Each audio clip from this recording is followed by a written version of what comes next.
आज के समय में कोई घर की कमाने लग जाए, आदमी पे नहीं है तो कोई बात नहीं, लाओ मैं दे देती हूँ। लेकिन भगवती ने ऐसा नहीं किया। जब राम जी ने देखा कि उसके पास कुछ है नहीं राम जी के पास देने को, तो भगवती ने चुपके से अपनी ऊँट उठाई और भगवान के हाथों में दे दी। भगवान ने उनको देना चाहा, लेकिन चरणों में गिर गया कि प्रभु आज मैं धन्य हो गया। स्वर्ग के देवता भी जिस लाभ को प्राप्त नहीं कर पाते, आज वो मैंने प्राप्त कर लिया। आज मेरे पितृ तर्पित हो गए।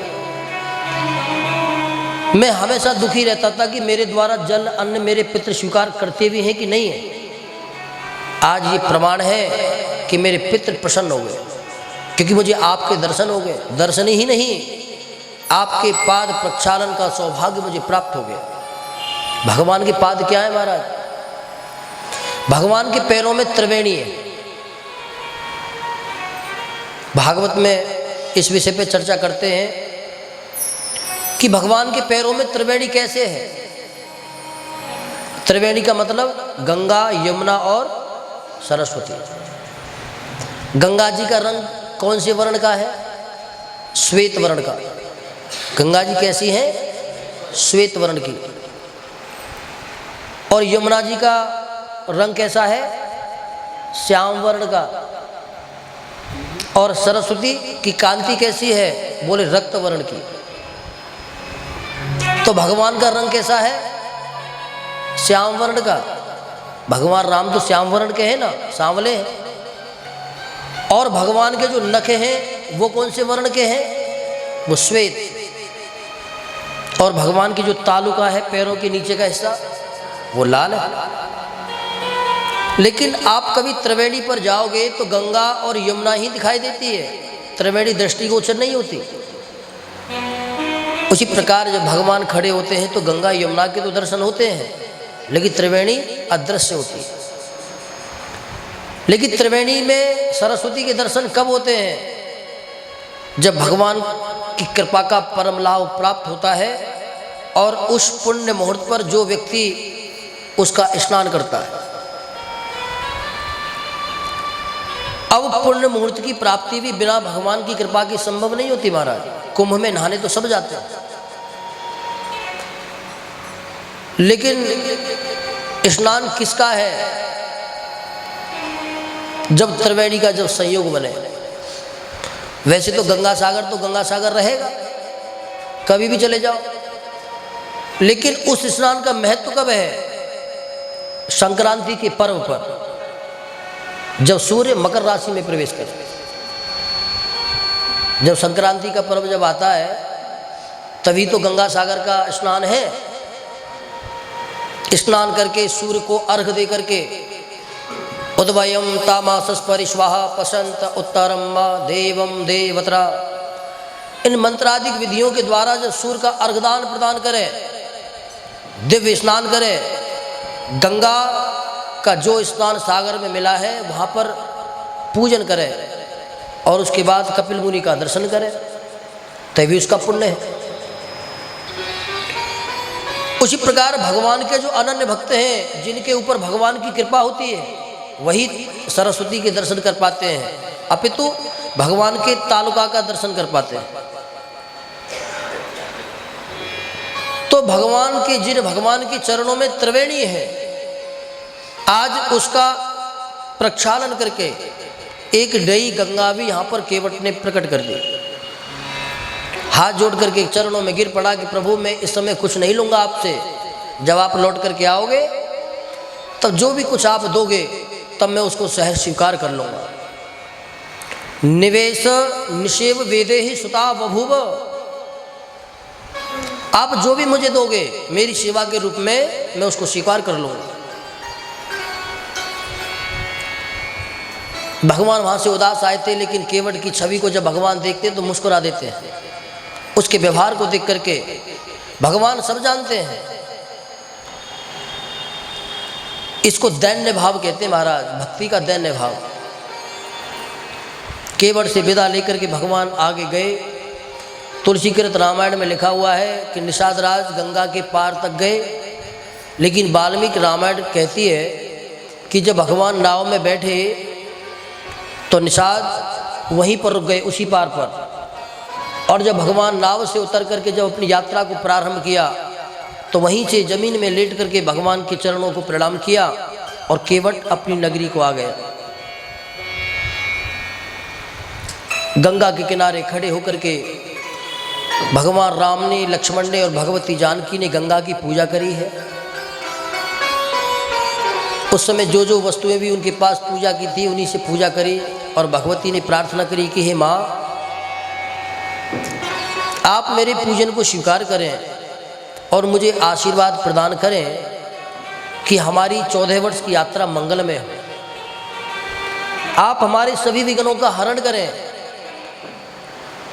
आपका आशीर्वाद बना रहा तो 14 वर्ष के बाद पुनः आकर के मैं आपके चरणों की शरणागति धारण करूंगी, अन्यथा मतलब आपका पूजन करूंगी। जिस समय भगवती जानकी गंगा की प्रार्थना कर रही थी उसी समय गंगा की धारा से आवाज आई कि अमृतम विषसंप्रक्तम सीते त्वया भासितम। यही सीते तुम्हारा कल्याण, तुम्हारे दृष्टि मात्र से ही जीव मात्र दिक्पाल और लोकपाल के पदों को प्राप्त कर लेता है। तुम्हारा जो श्रद्धा का भाव है यही तुम्हारा कल्याण करेगा। गंगा के आशीर्वाद को सुन करके भगवती बड़ी प्रसन्न हुई। भगवान राम ने और लक्ष्मण ने जल का आचमन किया है और तीनों ने गंगा को अंतिम प्रणाम करके वहीं से भगवान ने अयोध्या को भी प्रणाम किया है। क्योंकि मैंने आपको बतलाया था कि अयोध्या केवल एक नगर नहीं है, अयोध्या का एक नाम है सत्या। अयोध्या का एक नाम क्या है? सत्या। वेदांत कहता है कि ब्रह्म सत्य जगत मिथ्या, कि ब्रह्म ही सत्य है, जगत मिथ्या है। लेकिन उस मिथ्या जगत में भी जो अयोध्या है वो सत्य है। ये कोई पूर्व राजाओं का बसाया हुआ नगर नहीं है महाराज, ये स्वर्ग से आया हुआ नगरी है। भगवान ने स्वयं मनु को, इक्ष्वाकु मनु को ये अपने बैकुंठ का एक भाग दिया था। मैंने आपको बतलाया था कि दुनिया में चाहे कोई उत्तर प्रदेश को जाने या नहीं जाने, लेकिन दुनिया में कोई ऐसा व्यक्ति नहीं होगा जो अयोध्या को नहीं जानता होगा। किसी से पूछो कि अयोध्या है कि हाँ कहाँ है, कि भारतवर्ष में।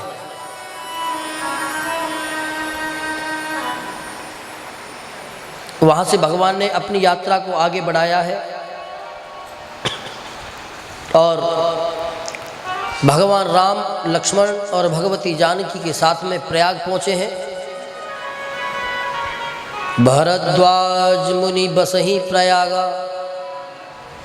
प्रयाग में कौन रहता है? मुनि भरद्वाज जी रहते हैं। जब मालूम पड़ा कि भगवान आए हैं, आश्रम से निकल गए महाराज, दौड़ पड़े भगवान के चरणों में। भगवान ने उनको प्रणाम किया, उन्होंने भगवान का मंगल आशासन किया, भगवान का धूप दीप अर्घ के द्वारा उनका पूजन किया। यहाँ पर भगवान एक रात्रि भगवान ने विश्राम किया है। आज भी भरद्वाजपुरम से वो स्थान है प्रयाग में जहाँ पर उनका आश्रम था।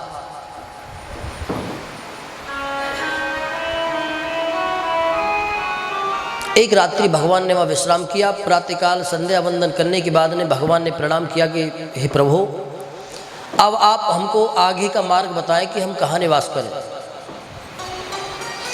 भरद्वाज मुनि ने कहा कि प्रभु आप कहाँ नहीं हैं, ये सारा जगत आपका है, आप इसके कण कण में विद्यमान हैं। लेकिन अगर आप मुझसे पूछते हो तो मैं आपको बतला देता हूँ कि यहाँ से दक्षिण पर्वत की शिखर पर एक स्थान है जिसका नाम है चित्रकूट। आप वहाँ पे जाइए और वहाँ पर कुछ दिन आप निवास कीजिए। भरद्वाज मुनि की आज्ञा लेकर के भगवान अपने भाई लक्ष्मण और भगवती जानकी के साथ वहाँ गए हैं। चित्रकूट यत ब्यातो गंध माधव समाचरे।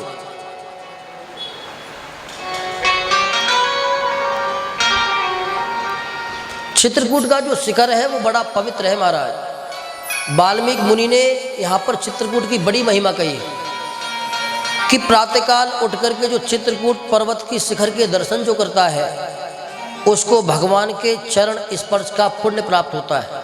वाल्मीकि मुनि यहाँ पर ये कहते हैं। भगवान वहाँ पर गए,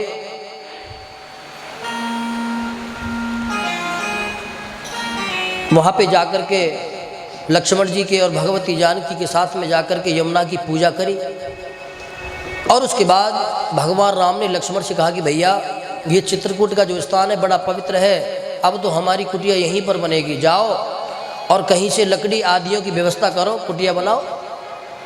भगवान की आज्ञा पाकर के लक्ष्मण जी गए हैं और बड़ी सुंदर सुंदर लकड़ियाँ लाए और भगवान राम और भगवती जानकी तब तक एक वृक्ष के नीचे शिखर पर बैठे रहे, एक शिला पर, और लक्ष्मण जी ने बढ़िया सुंदर अनुकूल एक दिव्य पर्णकुटी का निर्माण वहाँ पर किया है। पर्णकुटी का जब निर्माण हो गया तब भगवान ने राम लक्ष्मण से कहा कि भैया लक्ष्मण, आज हमने जीवन में पहली बार अपना घर बनाया है। भाई अब तक तो पिता के घर में रहते रहे हम। भगवान कहते हैं कि ये हमारा घर है। तो जब हम नया घर बनावे तो शास्त्र कहता है कि उसमें वास्तु पूजन करना चाहिए, क्योंकि वास्तु पूजन करने से जो उस भूमि के दोष होते हैं वो चले जाते हैं। इसीलिए पुष्प धूप दीप अर्घ आदि की व्यवस्था करो ताकि हम भी वास्तु पूजन करें। वास्तु पूजन जरूरी है, लेकिन सब कुछ ही वास्तु नहीं है महाराज कि हम सब कुछ वास्तु ही समझ बैठे। जो देवताओं का वंदन किया गया है उनका पूजन जरूरी है, लेकिन आजकल जो वास्तु के नाम पर महाराज अच्छे अच्छे भवनों को तोड़ ताड़ करके व्यवस्था खराब की जा रही है, ऐसा भी नहीं है। व्यक्ति की जैसी सामर्थ्य हो ऐसा बढ़िया मकान बनावे अपनी सामर्थ्य के अनुसार। उसके बाद 64 कोष्ठीय यंत्र बना करके उसमें वास्तु देवता की स्थापना करे और वास्तु देवता के मंत्रों से उनका आवाहन और पूजन करे और उन्हीं के मंत्रों से उसका हवन करे और उसके बाद में प्रेम से ठाकुर जी की स्थापना करे, भगवान का नित्य पूजन करे, उसका कल्याण हो जाए। आप कितने भी वास्तु की पूजा कर लो, भगवान को पधारोगे नहीं, भगवान की सेवा नहीं करोगे तो कष्ट तो आएगा। और वैसे भी भगवान राम कहते हैं लक्ष्मण जी से, क्या यस्य प्रारब्धस्थ शोकेन समान शोकाः, कि व्यक्ति के पाप कर्म ही उसके दुख और सुख के कारक होते हैं। ऐसा नहीं है कि हमारा वास्तु खराब है इसीलिए हमारे को दुख आ रहा है, क्या इसीलिए हमको ये दिक्कत आ रही है। उसके जीवन के जो पाप कर्म होते हैं किसी न किसी रूप में वो परिलक्षित हो जाते हैं और दुख का कारण बन जाते हैं। भगवान ने यहाँ पर दिव्य पर्णकुटी बनाई है, लक्ष्मण जी के साथ में वास्तु जी का पूजन किया है और उसके बाद भगवान राम अब लक्ष्मण और भगवती जानकी के साथ सुखपूर्वक निवास करने लगे। बोलिए सीतारामचंद्र भगवान की जय हो। अब ये तो रही चित्रकूट की बात। अब लौट करके अयोध्या चलते हैं। भगवान राम को गंगा के किनारे छोड़ करके सुमंत जी महाराज पहुंचे हैं अयोध्या। सभी को केवल एक ही आस थी कि सुमंत जी गए हैं तो लौटा करके भगवान को जरूर लेकर के आएंगे, लेकिन आज जब सुमंत पहुंचे तो अयोध्या में प्रवेश करने से पहले सुमंत के मन में बड़ा भय है। सुमंत मन में कल्पना करते हैं कि मैं जाऊंगा, सब मुझसे पूछेंगे तो मैं क्या कहूंगा। राजा दशरथ ने मुझसे कहा था कि सुमंत इनको जंगल घुमा करके लौटा करके आना, लेकिन मेरे बार बार कहने पर भी वो नहीं माने और पिता के वचन का सानिध्य बीच में रख करके वो चले गए। संध्या का समय हुआ, आ तो दोपहर को ही गए थे लेकिन हिम्मत नहीं हुई। मन में विचार किया कि जब संध्या का समय होगा तब जाऊंगा। सूर्य अस्ताचल की ओर जा रहा था, तब सुमंत जी महाराज गए महल में जाकर के एकांत स्थान पर बैठ गए। शोकस्यास्ति कथम पारम राघवो अधिगमिष्यति। राम के जाने का दुख केवल राजा दशरथ को ही नहीं है, अवध के जितने भी जीव हैं, जितने भी प्राणी हैं, हाथी हैं, ब्राह्मण हैं, हर किसी को इसका दुख है, क्योंकि भगवान तो हर किसी के अंदर वास करते हैं। वाल्मीकि मुनि कहते हैं कि जिस दिन भगवान अयोध्या को छोड़ करके गए, उस दिन भगवान जिस हाथी पर बैठ करके चलते थे, जिस घोड़े पर बैठ करके चलते थे, जिन गायों की सेवा करते थे, उस दिन से अभी तक उन्होंने भी किसी ने चारा नहीं खाया। केवल जाने वाले मार्ग पर देखते रहते महाराज। जो शत्रुंजय नाम का हाथी था जिस पर भगवान बैठते थे, उसने भी उस दिन से कोई जलपान नहीं किया। रात्रि हो गई, पूरे भवन में राजा दशरथ बैठे हुए हैं और पास में माता कौशल्या बैठी हुई है। सुमंत ने जाकर के प्रणाम किया। सुमंत के प्रणाम को सुनकर के दशरथ प्रसन्न हो गए। सुमंत, मेरा राम कहाँ है? सुमंत ने हाथ जोड़ करके निवेदन किया कि महाराज मैं क्या करूं, मेरे बार बार कहने पर भी वो लौट करके नहीं आए और वो चले गए।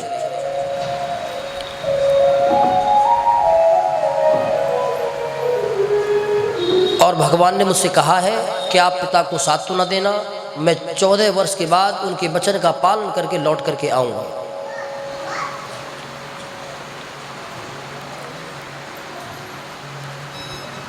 तब दशरथ ने सुमंत को बुलाया और कहा कि लक्ष्मण ने कुछ कहा होगा। क्या कहा? सुमंत हाथ जोड़ करके बोले कि प्रभु, लक्ष्मण ने जो कहा है मैं आपको जरूर बताता, लेकिन राम ने मुझे अपनी सौगंध दी। लक्ष्मण जी ने बड़े क्रूर वचन कहे थे महाराज। सुमंत जी से कहा था कि उनसे कहना कि जिन अपनी पत्नी के कहने पर और अपने पुत्र को उन्होंने राजा बनाया है, कि उसके भोग में ही वो प्रसन्न रहे। मैं इनकी सेवा में जा रहा हूं, लेकिन 14 वर्ष के बाद जब मैं लौट करके आऊंगा तो मैं एक एक से हिसाब लूंगा इस बात का। लेकिन सुमंत ने ये बात बतलाई नहीं। सुमंत हाथ जोड़ करके कहते कि प्रभु, राम ने मुझे अपनी कसम दी है कि लक्ष्मण ने जो कुछ कहा है आप पिता से नहीं कहना। तो प्रभु, मैं आपको वो बात नहीं बता सकता। इस बात को सुनकर के दशरथ प्रसन्न हो गए कि मैं जानता हूं कि लक्ष्मण ने क्या कहा होगा, लेकिन मुझे प्रसन्नता है इस बात की कि अब राम को कोई कष्ट नहीं होगा, क्योंकि लक्ष्मण जैसा भाई उसके साथ है। लक्ष्मण का जो समर्पण वाल्मीकि मुनि ने राम के चरणों में यहाँ पे कहा है ना महाराज, वो बड़ा दिव्य। एक भाई का संबंध एक भाई से किस भांति होना चाहिए, इसके बारे में वाल्मीकि मुनि ने बड़ी सुंदर बातें कही। सुमंत जी कह करके चले गए, और जब ये देखा कि राम नहीं आए तो राजा दशरथ फूट फूट करके रोने लगे महाराज। माता कौशल्या भी बहुत रोई। राजा दशरथ रोते रोते उनकी स्थिति ये रही कि अपने आसन से नीचे गिर पड़े, उनका मुकुट गिर पड़ा, पीतांबर गिर पड़ा, बाल फैल गए। और जिस दिन से राम गए हैं ना, उस दिन से उनका रोना बंद नहीं हुआ, आंखें खुलती नहीं है, शरीर व्याकुल हो गया। राजा दशरथ की इस हालत को देखकर के कौशल्या भी बहुत रोई। कौशल्या राजा दशरथ से कहती कि महाराज,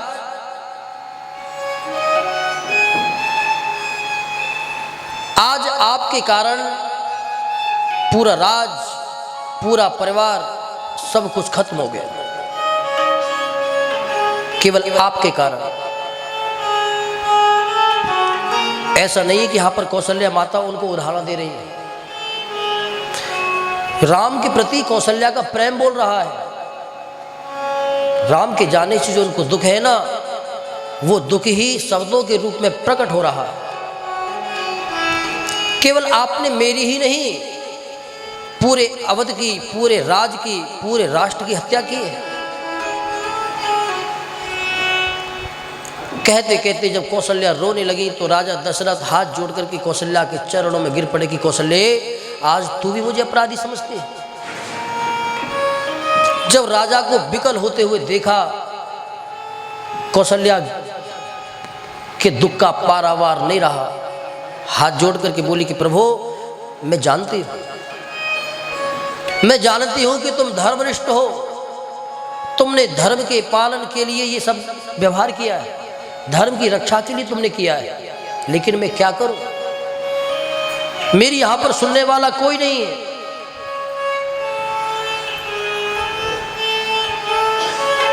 जानामि धर्मम धर्मज्ञ, मैं जानती हूं कि तुम धर्मज्ञ हो, मैं जानती हूं कि तुमने धर्म की रक्षा करने के लिए इतना कुछ व्यवहार किया है, लेकिन मैं क्या करूं।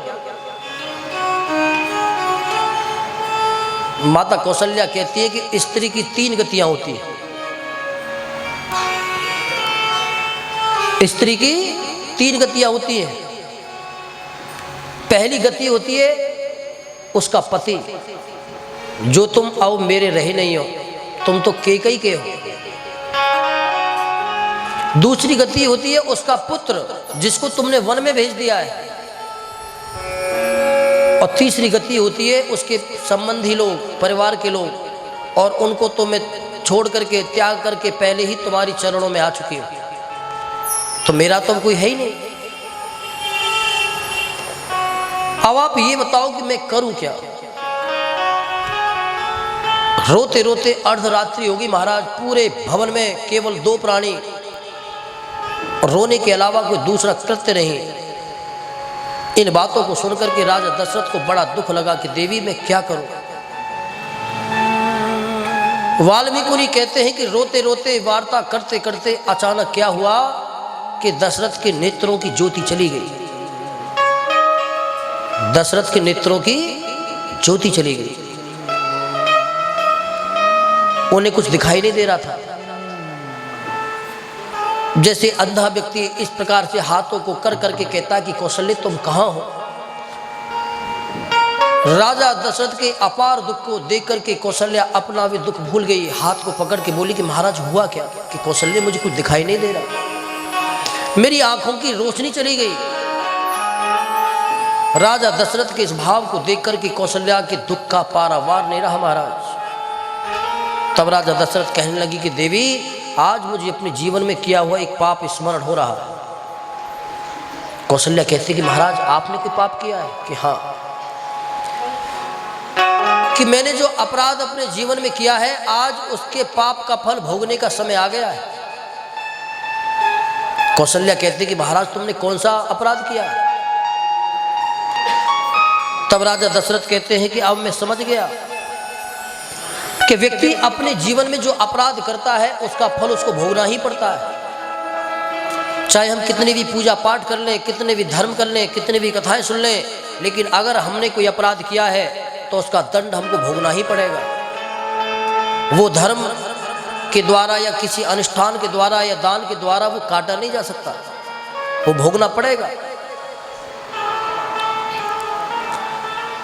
राजा कहते हैं कि जब मैं युवराज था तो एक बार शिकार खेलने को जब मैं गया वन में, तो नदी के किनारे जब मैं बाण का संधान करके बैठा था, तो नदी में जैसे ही मुझे किसी के जल लेने या पीने की आहट आई तो मैंने शब्दवेदी बाण का संधान किया। बाण को लगते ही जैसे मैं उस बाण के पास में गया तो मैंने देखा कि मेरा बाण एक जीव को लगा हुआ है, एक व्यक्ति को लगा हुआ है। उसकी आहट को सुनकर के जब मैं गया तो मेरा हृदय बड़ा दुखी हुआ। वह एक मुनि के वेश में एक व्यक्ति था जिसका नाम श्रवण था।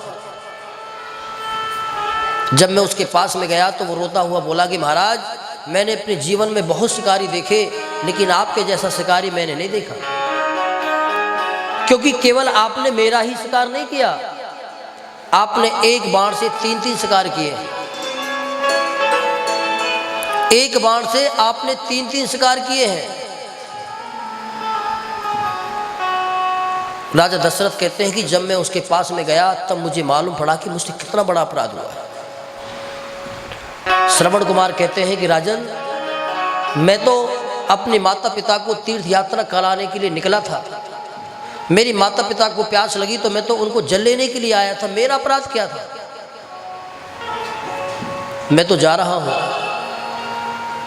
मेरी केवल आपके चरणों में इतनी प्रार्थना है कि मेरे जो अंधे माता पिता बैठे हुए हैं, आप उनको एक बार बस जल पिलवा देना। इतना कह करके उसको अपार पीड़ा हुई महाराज। राजा दशरथ से कहता कि महाराज, जब तक तुम इस बाण को निकालोगे नहीं तब तक मेरे प्राण निकलेंगे नहीं। और आप चिंता मत करना, आपको ब्रह्मत्या का पाप नहीं लगा है, क्योंकि मैं ब्राह्मण नहीं हूं। श्रवण कुमार इस बात को स्वयं स्वीकार करता है कि मम मातृ वैश्यो हम पिता वर्ण विलोम च, कि मेरी माँ वैश्य थी और मेरे पिता शूद्र थे,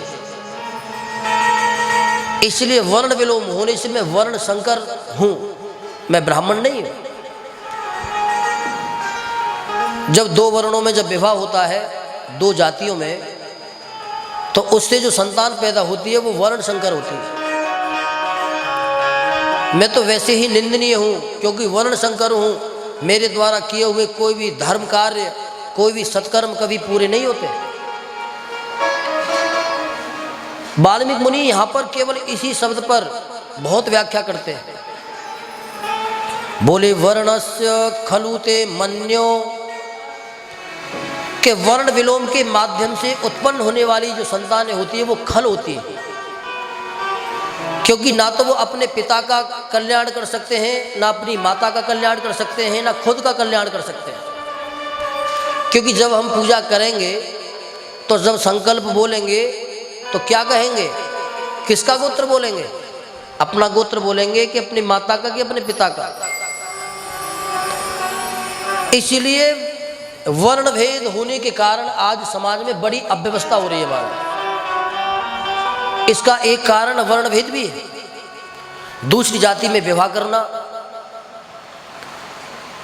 यहां पर वाल्मीकि मुनि कहते हैं कि श्रवण कुमार कहते हैं कि मैं वर्ण संकर हूं, वर्ण विलोम होने के कारण। मेरी मां वैश्या थी, पिता शूद्रा थे, उनके द्वारा जो संतान हुई वो मैं हूं, इसीलिए मुझे मारने से तो मैं ब्रह्मत्या नहीं लगेगी। लेकिन एक निवेदन है कि इस बाण को निकाल दो। जैसे ही राजा ने प्राण को निकाला, श्रवण कुमार के प्राण चले गए। जल को लेकर के जब राजा दशरथ उन वृद्ध माता पिताओं के पास में गया तो कपित्वम ते मना पुत्रा श्रवण में व्यथाग्रही जलम पीत्वा सकाशम मानवेंद्र से भतुर में, कि बेटा श्रवण कहाँ हो तुम? अरे भैया, प्यास के मारे हमारा कंठ सूखा जा रहा है, जल्दी से पानी पिलवा दो। राजा दशरथ जब जल लेकर के गए, बेटा श्रवण करके जब बोले तो राजा ने कोई वचन नहीं दिया, कुछ बोले नहीं। राजा की पैरों की पादुकाओं की आहट से वो समझ गए कि हमारा पुत्र नहीं है। राजा ने जाकर के जब सारी बातें उनको बतलाई कि ऐसे ऐसे घटना घटित हुई है, उनके चरणों में गिर करके माफ़ी मांगने लगे।